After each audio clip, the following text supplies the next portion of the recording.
এই বাদর এবং বাদরের মা ঘর নির্মাণ করার জন্য অনেক কষ্ট করে এক পর্যায়ে তারা ঘরটি অনেক সুন্দর করে নির্মাণ করেই ফেলে। তারপর সেই ঘরটিতে একদিন থাকতে যায়।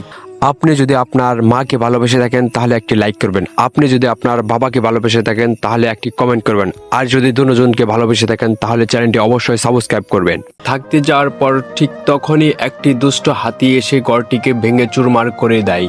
ঠিক তখনই বানরটি মারা যায়। তারপরে বানরের ছেলে অনেক কান্না করে পুলিশকে কল করে। ঠিক তখনই দুষ্ট হাতিটিকে ধরে নিয়ে যায়। তবুও বানরটি অনেক কান্না করে, কেননা ভিডিওতে কেউ লাইক সাবস্ক্রাইব করেনি।